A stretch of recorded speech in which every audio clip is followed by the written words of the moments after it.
Hi everybody, welcome to this second tutorial in our Blender series. I'm just going to very quickly walk you through a review of our previous tutorial. I've added a mirror modifier. I'm going to do Control right click to get started, and then I'm going to extrude E, and I'm going to start developing my basic spoon shape. This time let's do one that's slightly different, maybe not so fat at the top. I fully encourage you to start today's lesson by redesigning your spoon. Go through the process again. It will help you to learn what we're doing. I'm going to go into loop, cut and slide and just increase the number of cuts.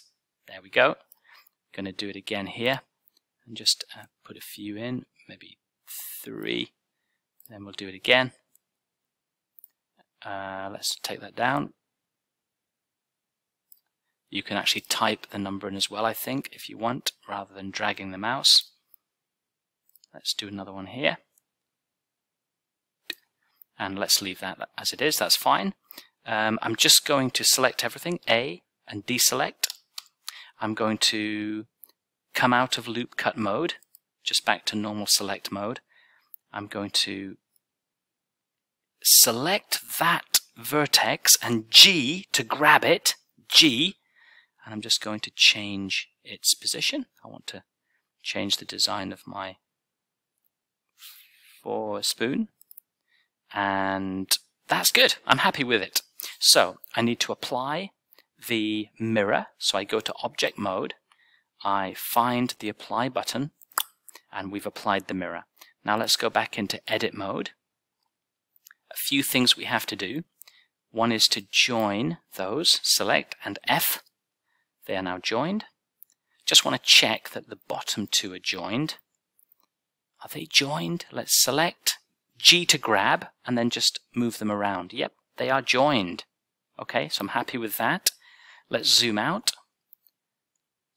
And then I'm just going to spend a minute or two creating my basic mesh.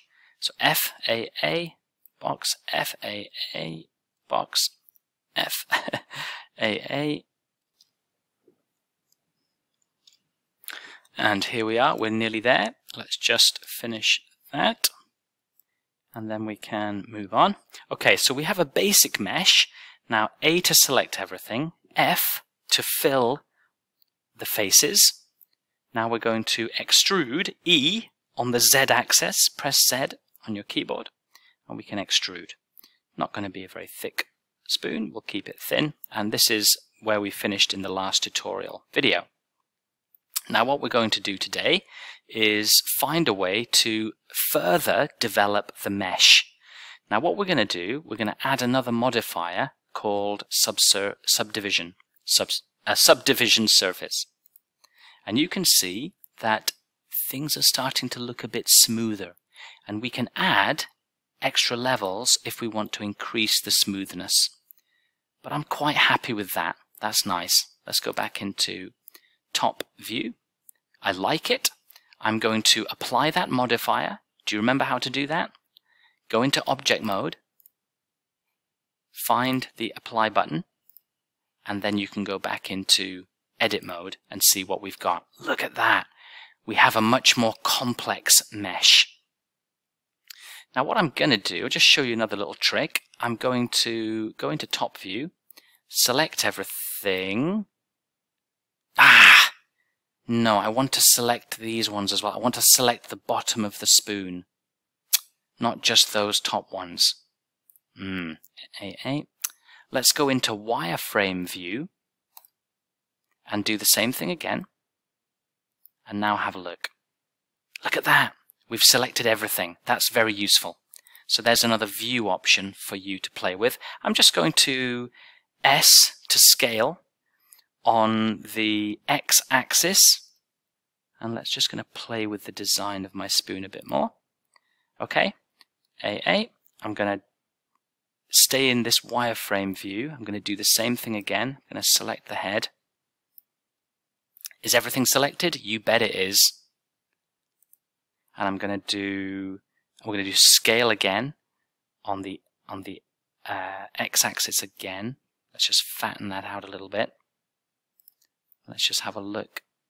I'm going to scale that on the y-axis. Sorry, on the z-axis, SZ. Does that really change anything? A little bit. Yeah, okay, I've changed my mind. Escape on the keyboard.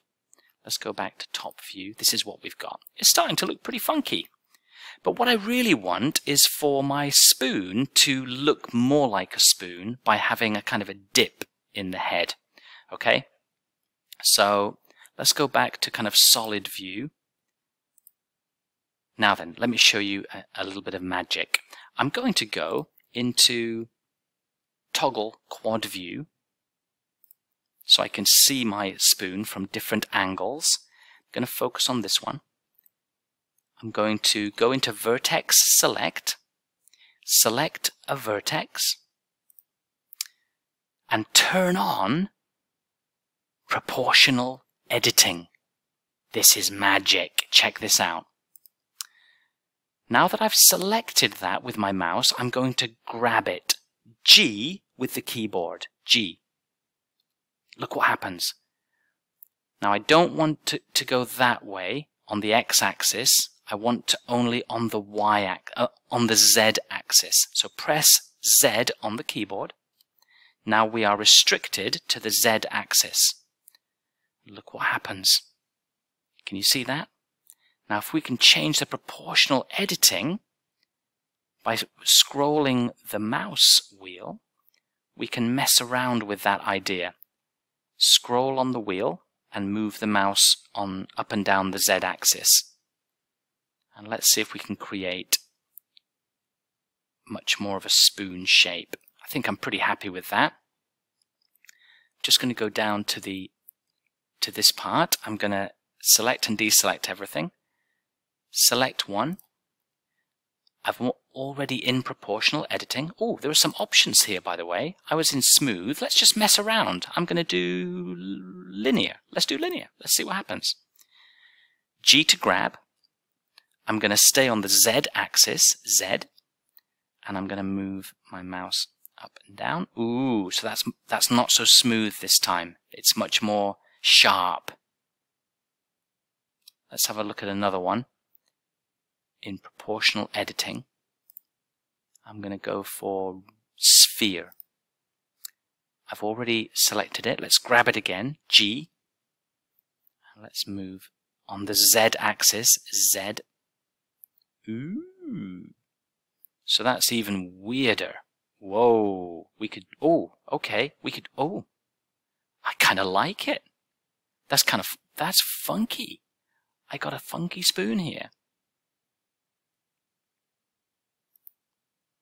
So let's view area and we'll just toggle quad view. We'll get out of quad view. Let's see what we've got. This is my 3D spoon. So let's play around with other modifiers and proportional editing, and let's continue to develop a spoon.